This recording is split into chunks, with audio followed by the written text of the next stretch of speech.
アキ姉ちゃん、もう自分でできるから。ダメ。私が風邪ひいた時は空が面倒見てくれたでしょ。でも綺麗にしないとね。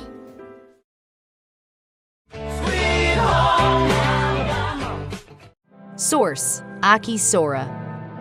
The story begins with a short flashback as Sora Aoi's older sister Aki washes his back. He notices rather sheepishly that her melons have gotten bigger, and she asks if he wants to touch them. MC says it's okay, because he's not a baby anymore. But Sis says even if he grows up and becomes an adult, he can still touch and suck them. Enchanted, MC proceeds to do so, causing her to make cute noises. MC then asks how she feels about him, and she replies she loves him a lot. It was all just a game to him back then, but as he grew up, he wouldn't be able to say those things anymore. In the present day, MC is cleaning up Aki's room as she lays on her bed watching new DVDs, dressed in only her underwear. She says she had just remembered there were 3 movies she hadn't watched yet, and that if she watched them, she'd have to pay late fees. But she didn't want to just give up and return them yet. After all, it'd be a waste to have borrowed these movies, only to not watch them. She asks what MC would do, and he brushes it off, saying it doesn't matter.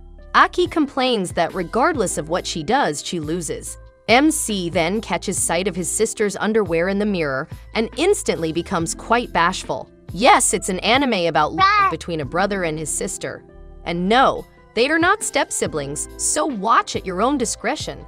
Just then, MC's twin sister Nami enters, remarking rather disappointedly that he's in Aki's room again. She tells him to make breakfast, but since he's cleaning their eldest sister's room, he tells her to do it herself. She flatly rejects, so Aki then offers to do so. But Nami turns her down, implying she can't cook, which makes her older sister pout.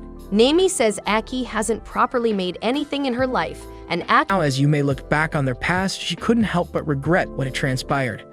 If only they hadn't broken up, if only she had reached out to him during summer break, if only she had given him a present at Christmas, if only she had made him chocolate on Valentine's Day, and if only she had rejected his desire to end their relationship. These thoughts weighed heavily on her heart. That was all she wanted to express to him. However, despite her best efforts, no words seemed to come out. Seeing Yume's tears, MC understood the depth of her emotions, and it was enough for him to let go of any lingering reservations and allow them to revisit their past together. Sometimes understanding without words can bridge the gaps of the past and open the door to new possibilities.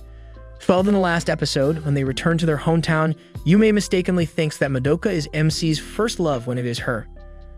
Quite a whirlwind of mistaken assumptions and tangled emotions. Madoka expressed her emotions when she saw Yume wearing a cute kimono. MC was also wearing a kimono, which made Yume want to take a picture of him, but he ended up taking a picture of them. It is a delightful reminder that even amidst unforeseen moments and playful surprises, memories are created that can light up our lives like fireworks in the night sky. Madoka suggested they hold hands like how she held Chikuma, but MC denied the thought as they were old enough not to get lost in a crowded place. Well, not for Yume, as she intertwined their hands, saying it was normal for siblings to do so. Ah, the innocence and polar perspectives of holding hands, as they decided to try their luck at a shooting stall. Chikuma eagerly gave it a shot with Madoka's assistance, which made Yume wonder about the closeness of the siblings. Unfortunately, they failed in the game. Seeing Chikuma's disappointment, Madoka encouraged MC to try it, as Chikuma wanted to win the prize. As MC positioned himself, Madoka suggested that Yume help him as an older sister. It was a simple back hug to assist him in aiming for the prize. MC was unsure of the purpose behind this act, but as Yume leaned in to support him, she accidentally lost her balance and her chest lightly touched his back. They won the prize to their surprise, much to Chikuma's delight and gratitude. The comedic twist of an unexpected outcome is hilarious. MC could not help but wonder if Yume's actions during the shooting game were intentional, so he decided to ask her about it. To his relief, Yume assured him that her intentions were innocent and that she wasn't a pervert. However, she didn't miss the opportunity to fire back at him playfully. Yume pointed out that MC might be more accustomed to such closeness and sudden interactions with Isana, who often gets physically close to him without hesitation.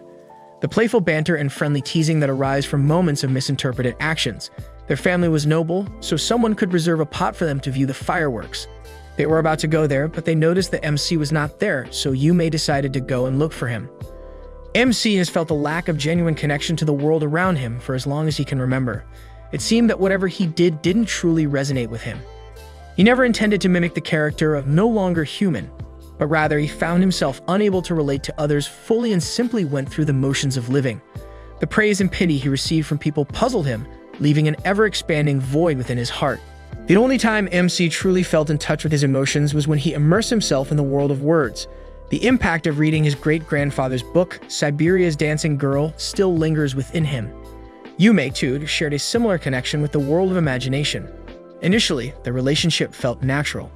However, MC was deeply frustrated during their first date at the summer festival. He could not comprehend how someone could be so fragile and unable to function properly when left alone. Nevertheless, Yume had left an indelible mark on his heart even deeper than the impact of reading a novel.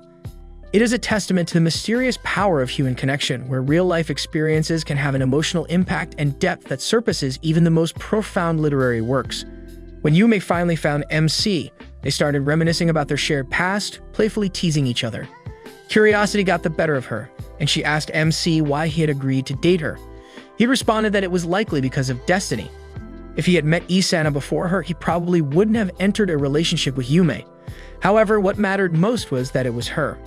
As the fireworks lit up the night sky, they watched the colorful display together. In that magical moment, Yume made her move and kissed MC for the second time in her life. With that kiss, she declared her intention to compete for the one spot in MC's heart.